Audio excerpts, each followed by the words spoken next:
Be more patient with yourself. Instead of trying to push through your resistance, instead of trying to just constantly expand your comfort zone and reach greater heights and achieve your next goal, I wonder what would happen if you actually worked through your trauma, your insecurities, your self-doubt, and fully became self-actualized. What if you gave yourself a chance at working out of inspiration and not desperation? What if you stopped trying to fight yourself at every corner and instead enjoyed the journey, had fun along the way, found it easy to do the things that you wanted to do, and not like it was a nightmare, you dragging yourself through the whole journey and miserable the whole way through, and finally when you reach the end, then you can feel good about yourself. Now, maybe you've already done this to some extent. If you're listening to this, chances are you are quite deep into personal growth and you have spent some time looking at what's going on in your own psychology. But there's a huge skill gap here between human beings. On one side, you have people who just push through the pain and push through the discomfort and do the right thing, and seemingly it's very noble, right? Just fight against all the dark evil powers that mostly tend to be yourself and your own ego. However, on the other side, you have effortless flow, the universe seemingly conspiring in your favor, making everything easier for you, making you enjoy every moment of your life much more, and you being present to it all, taking it all in, loving your life and loving all that is around you. Maybe you're somewhere in the middle. Either way, we can always improve, right? So, where do you feel resistance? What goals are you working towards where you feel uncomfortable? Where are you challenged by your own courage? If nowhere, then let's take some bigger risks. Let's set some more ambitious goals. But if you are, as I was when I first started and have continued to be, then let's do a process that will truly free you from all resistance and allow you to feel great about every move that you make and not be in pain as you suffer your way to finally achieving your goals. We don't need that, okay? So here's what I did. I had anxiety. I would try to speak in front of the camera when I first started back in 2014, and I would just choke.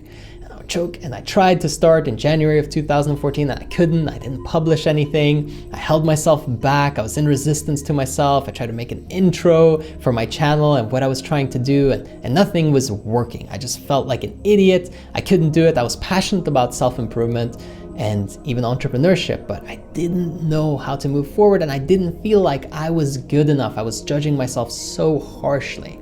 Don't get me wrong, I continued to do that for a while, but what saved me and what unlocked the safe, really for me, because there was so much gold and value inside, was realizing that, hey, you're not just supposed to push through. Yes, it's good to do the right thing and to practice and to get better at making videos or playing an instrument or being on stage or public speaking or, being a leader and a CEO, whatever it might be in your life, being better in your relationship, in every area.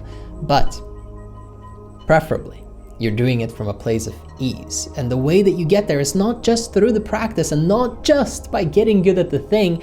That is very important and a huge part of the equation. But without this other part, it's much more difficult than it needs to be. So here's what you do. You ask yourself, why do I feel uncomfortable? Why do I feel that tension? Where is this coming from? And what's the first time I remember feeling this way? I remember my anxiety largely came from just not socializing well in school. And just in my teens, I started to get into a weird stage and I was very antisocial. I was just hiding away from the world and becoming very depressed. And I had a lot of weird thoughts in my head that I started buying into. So look, whatever your version of that is, there's many different ways to do that.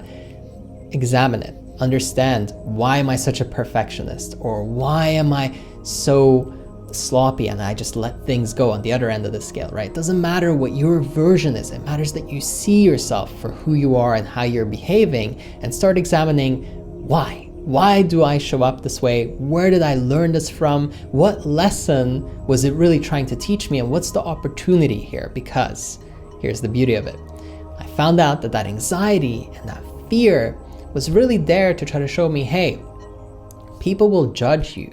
You're probably not going to be received the way that you want. you might not look as cool as you'd like to look. And even when you look at yourself, you're probably going to be disappointed. And I was when I watched my first videos back and when I reviewed my own performances. I didn't feel like I was doing a very good job. But with practice, of course, you get better.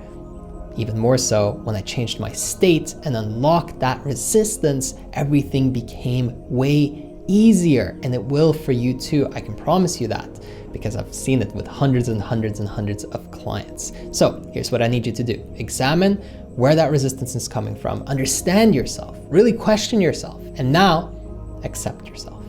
Fully embrace the fact that you feel guilty, or that you feel afraid or scared, or that you feel like you aren't worthy. Whatever it might be, whatever sensation, whatever feeling, whatever thought, accept, and understand yourself.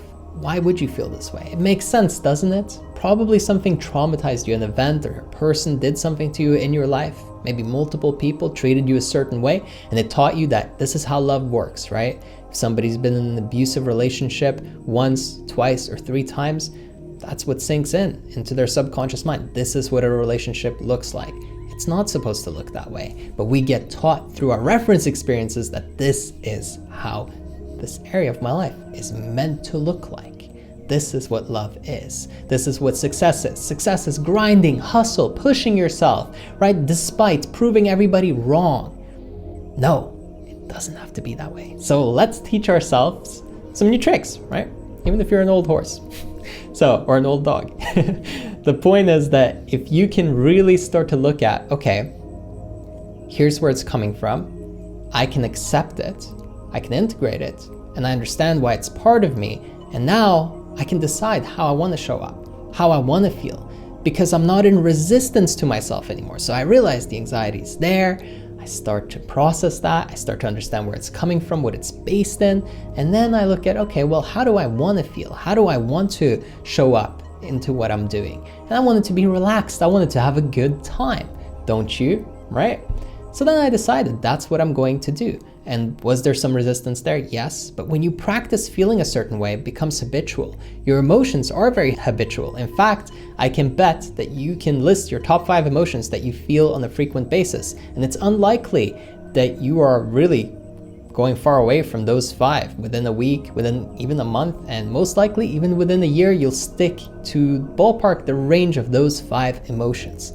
So if you want to expand and you want something new and you want to feel a different way, you have to become conscious. And that's why I'm doing this with you right now here today, and why I want you to listen closely and really understand that, hey, if you want to break free, if you want to feel much better, you need that patience and love towards yourself to really see what's going on, do some internal analysis, process it, and now make a decision to how you want to feel. You can't just decide, push through, because you missed the first 2 parts, and those parts are more important than actually deciding that you're going to feel happy or excited instead of anxious, or instead of fearful, or instead of doubtful of yourself.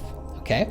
So take this and start practicing it every single day. Be proactive about it. How do you want to feel in certain situations, in social dynamics, in a certain environment, right? How do you want to be around your friends? How do you want to show up around your partner? How do you want to behave professionally in your career? How do you want to show up when you're just relaxing by yourself? What do you want to be doing in that time? How do you want to feel during that time? What kind of thoughts do you want in your head? And now we are taking back control, but through patience with ourselves and time to really understand ourselves first, not trying to force, not seeing, a broken wall and just trying to paint over it and cover it up. It's not a great strategy. You're putting yourself at a disadvantage if you're just pushing through. If there's a rotten foundation or a rotten roof, you don't want to just cover it up. You want to deal with what's going on in there. I know that's uncomfortable. I know it's not an easy, quick fix, but it's a permanent fix. and it works. And that's why I wanted to share this with you. So I hope that it was helpful. And if you want to work with me one-on-one and also be in an environment of like-minded people who are all growing and really living their dream lives and constantly sharing and helping each other, then go to erafael.com and you can book yourself a free one-on-one consultation with me so we can talk and see what's going on in your life, what your goals are, where you want to head. That's not for everybody, only if you're serious and you really want some help and support and some coaching and mentorship. But erafael.com is where you can go and claim that. I'll catch you on the next one. Take care.